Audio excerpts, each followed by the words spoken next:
Sendo as reações então do ciclo de Krebs, nós temos como primeira reação a reação que é catalisada pela enzima citrato sintase. Essa enzima catalisa então uma condensação, tá, de oxaloacetato e acetil-CoA. O oxaloacetato é um ácido carboxílico e o acetil-CoA é aquela molécula que eu falei para vocês que vem dos nutrientes. Tá? Então, essa condensação acontece se utilizando água, então é uma reação de hidratação. Tá? E essa reação de condensação, né, une essas duas moléculas, por isso o nome é reação de condensação, e sai, então, é liberada essa coenzima A, né, da molécula, e acontece a formação de citrato. O citrato é uma molécula que é um ácido tricarboxílico, porque ele tem esses grupamentos aqui, COO, são grupamentos de ácido carboxílico, e o citrato possui 3 desses grupamentos. Então, a gente chama o citrato de ácido tricarboxílico. E vocês vão ver o ciclo de Krebs sendo chamado também de ciclo do ácido tricarboxílico e ciclo do ácido cítrico, que o citrato em solução, né, em solução aquosa, como todo íon e ácido, eles estão em equilíbrio, né? Então, o citrato é convertido a ácido cítrico e o ácido cítrico é convertido em citrato continuamente em solução aquosa. Então, quando a gente fala de uma célula e fala em citrato ou em ácido cítrico, a gente está falando da mesma coisa, basicamente. Tá? Então, vocês vão ver o ciclo de Krebs sendo chamado de ciclo de Krebs, de ciclo do ácido cítrico e de ciclo do ácido tricarboxílico, que nada mais é do que o citrato. Tá? Então, aqui, como vocês podem ver, né, já falei para vocês, a gente tem 3 grupamentos carboxílicos aqui, e essa reação é catalisada pela enzima citrato sintase. Reparem que em bioquímica, na maioria das vezes, a gente consegue determinar qual vai ser o produto daquela reação ou qual é a função daquela enzima pelo seu próprio nome. Então, o nome da enzima é citrato sintase. O que essa enzima faz? Ela sintetiza citrato, tá? A partir de oxaloacetato e acetil-CoA. No próximo passo, nós temos a conversão de citrato em isocitrato pela reação da aconitase. Essa enzima faz essa reação a partir de 2 passos, tá? Por isso que aqui tem 2 setinhas. Na verdade, vocês vão ver que em alguns livros, algumas pessoas preferem até mostrar o ciclo de Krebs sem esse intermediário aqui, que é o cis-aconitato. Porque, na verdade, tanto faz, porque esse intermediário não é liberado na célula. Então, ele fica dentro da enzima, da aconitase, até que ele seja novamente convertido a outra molécula, que é o isocitrato. Tá? Então, aqui, já nessa reação aqui da aconitase, a gente tem a perda de uma molécula de água, tá? Inicialmente, a gente tem a perda de uma molécula de água, o que leva à formação dessa dupla ligação aqui, e depois a gente tem uma entrada de outra molécula de água, obviamente em outro lugar, né, porque senão a gente ia ter a formação de citrato novamente, e a gente tem aqui a formação de isocitrato. Agora, a próxima reação que eu queria mostrar para vocês, e que é uma reação muito importante no ciclo de Krebs, por conta também de uma nomenclatura que vocês podem encontrar, que é uma descarboxilação oxidativa, né? Muita gente fala, e como eu falei ali para vocês também, o ciclo de Krebs é um processo de descarboxilação oxidativa, tá? E o que é isso? Como também o próprio nome já diz, olha como que bioquímica é muito legal com vocês. Descarboxilação, porque saem carbonos, oxidativa, porque acontece uma perda de elétrons, né? Acontece uma oxidação.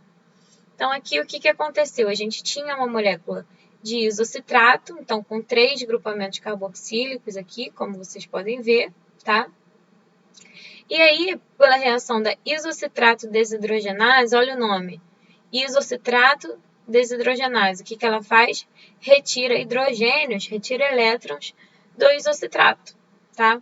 Então, a isocitrato desidrogenase catalisa a descarboxilação oxidativa do isocitrato. Então, a gente tem a perda de carbonos daqui, tá? Então, sai esse grupamento carboxílico aqui e é liberado na forma de CO2, tá? Que é o que o Krebs viu lá, né, sendo formado na forma de bicarbonato. Então, a gente tem a perda desse grupamento aqui, desse grupamento carboxílico na forma de CO2, e além disso, nós temos uma oxidação aqui, que é onde a gente tem a formação da dupla ligação. Então, por isso, descarboxilação oxidativa. Como a gente tem uma oxidação, isso significa que a gente extraiu elétrons dessa molécula, esses elétrons têm que ir para algum lugar. E nesse caso, no caso dessa enzima aqui, a isocitrato desidrogenase, ela pega esses elétrons e transfere para o NAD, formando então o NADH, que, como a gente viu, é muito importante, né, para a reação do complexo 1 lá na fosforilação oxidativa. A próxima reação, então, seria a do alfa-cetoglutarato desidrogenase, tá? Que aqui a gente está falando de um complexo, e essa molécula aqui, eu acabei esquecendo de falar o nome dela, né? A gente tem a conversão de isocitrato em alfa-cetoglutarato, tá? Então, a gente tem aqui, na próxima reação da alfa-cetoglutarato desidrogenase, que também, como o próprio nome diz, extrai hidrogênios do alfa-cetoglutarato. Tá? Então, a gente já sabe que há uma reação de oxidação só pelo nome da enzima. E nós temos aqui também uma perda de CO2. Então, esse terceiro grupamento carboxílico aqui, que era do citrato, né, agora que seria o segundo do alfa-cetoglutarato, é perdido nessa reação na forma de CO2. E esse CO2 vai ser detectado na forma de bicarbonato pelo Krebs. Tá? Então, a gente tem essa molécula tendo essa perda aqui de carbono, tá? Então, a gente tem essa liberação aqui, como vocês podem ver, agora o succinil-CoA só tem um grupamento carboxílico, e além disso, nós temos novamente a entrada de uma coenzima A, tá? E aí a gente vai ter a formação de succinil-CoA. Os elétrons extraídos daqui, desse processo, são novamente entregues ao NAD para a formação de NADH. A próxima reação é catalisada pela enzima succinil-CoA sintetase. Aqui é um pouquinho mais difícil de entender o que ela faz, né, porque o nome dela, ela recebeu esse nome por conta da reação inversa ao caminho canônico do ciclo de Krebs. Tá? Ou seja, ela recebeu esse nome de succinil-CoA sintetase porque ela pode sintetizar succinil-CoA a partir de succinato, né? Mas o que a gente tem no caminho canônico do ciclo de Krebs é a reação contrária, tá? Que é a conversão de succinil-CoA em succinato. Quais que são as particularidades dessa reação? Primeiro, nós temos aqui uma conversão, né, de uma molécula que contém uma coenzima A em uma molécula que perdeu essa coenzima A. Então, a gente tem catalisado aqui por essa enzima a perda dessa molécula de coenzima A, que vai ser liberada no meio e pode ser utilizada por outras reações de outras enzimas, por exemplo, a alfa-cetoglutarato desidrogenase. Além disso, aqui nessa reação, nós temos a fosforilação de algum nucleotídeo, que normalmente é GDP, tá? Então, assim como a gente tem ADP, que é adenina difosfato, nós temos GDP, que é guanina difosfato, tá? Então, a gente pode ter a fosforilação de um desses nucleotídeos, que pode ser de guanina ou de adenosina, GDP ou ADP, mais um fosfato, fazendo então a fosforilação desse nucleotídeo e formando ou GTP ou ATP, que obviamente vão ser utilizados em processos que demandam energia. Tá? O GTP pode ser utilizado em processos que demandam energia, assim como o ATP, mas ele não é utilizado pela maioria das enzimas. Então, algumas enzimas podem utilizá-lo como fonte de energia, mas isso não é a totalidade das nossas células e nem a maioria. Tá? Então, aqui nessa reação A gente tem o que nós chamamos de fosforilação a nível do substrato, tá? Porque para acontecer essa reação aqui, é preciso que um desses nucleotídeos seja fosforilado, tá? Isso por conta dos sítios de ligação da enzima mesmo. Tá? Então, a gente tem agora a formação de succinato, que é uma molécula já conhecida por vocês, que vocês conheceram na aula passada, porque vocês viram na aula passada que o succinato, pela ação da succinato desidrogenase, é convertido a fumarato. E aqui, mais uma vez, a gente tem a questão do nome da enzima, né? Succinato desidrogenase é uma enzima que retira hidrogênios do succinato, faz a oxidação de succinato, mas aqui, em vez de acontecer a redução de NAD em NADH, nós temos a redução de FAD em FADH2, tá? E aí, esses elétrons aqui, como eu já falei anteriormente, vão ser transferidos para a ubiquinona, né? E aí fazendo o restante do caminho canônico da fosforilação oxidativa. O fumarato, por sua vez, é convertido a malato pela ação da fumarase, e aqui fumarase, normalmente a gente tem esse sufixo de ase quando é uma enzima metaboliza determinado substrato, então fumarato sendo convertido, né, sendo metabolizado, e quando esse fumarato é metabolizado por essa enzima, ele forma malato ou ácido málico, vocês também podem ver. Essa reação é uma reação de hidratação. E agora, nós podemos observar aqui a última reação desse ciclo, que é a conversão de malato em oxalacetato, que agora é novamente uma oxidação, uma desidrogenação, tá? Catalisada pela enzima malato desidrogenase, que, novamente, o próprio nome diz, né? Retira os elétrons do malato para a formação, então, de oxaloacetato, tá? E assim, o oxalacetato pode ser utilizado para que o ciclo recomece. Mas é o que eu tinha falado para vocês. A gente precisa sempre de uma fonte de acetil-CoA para que o ciclo de Krebs continue funcionando. Por quê?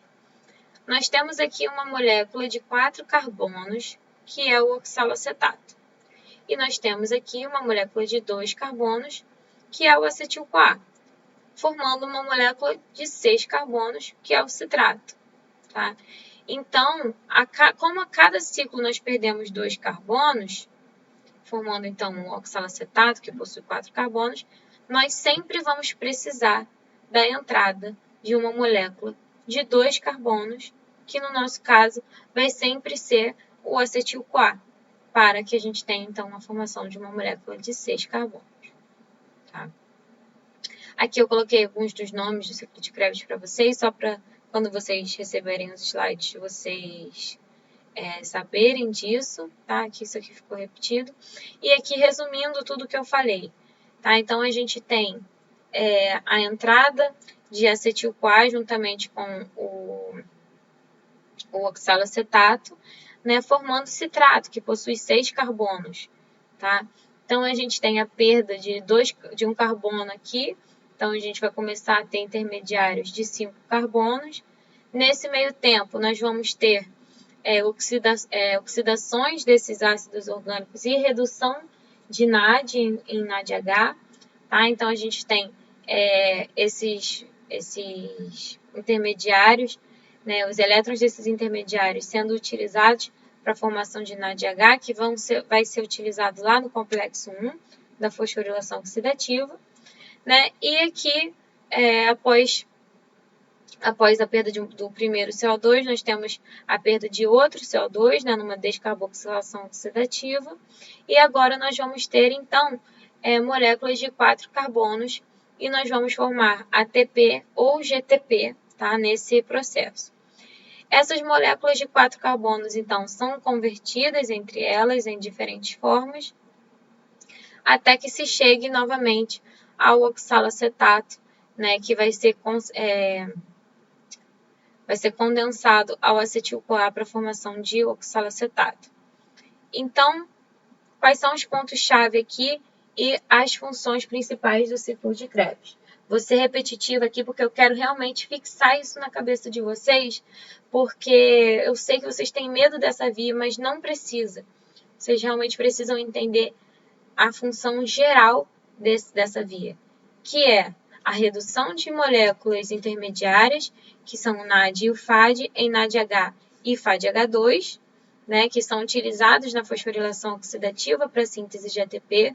Então, isso é muito importante para a manutenção energética da célula. Segundo, o ciclo de Krebs precisa sempre da entrada de uma molécula de 2 carbonos, que é o acetil-CoA. Por quê? Porque ele é sim um ciclo, né? Porque o oxalacetato sempre vai poder ser reciclado e utilizado em novas voltas desse ciclo, mas nós vamos sempre precisar da entrada de mais carbonos, né? No caso, 2 carbonos, porque nós perdemos 2 carbonos ao longo do processo. Então, para a conta fechar, se eu tenho 4 carbonos aqui nessa ponta e eu preciso formar um composto de 6, eu preciso que entre um composto de 2 carbonos, que no caso é o acetil-CoA. Então, a gente continua essa aula na parte 3.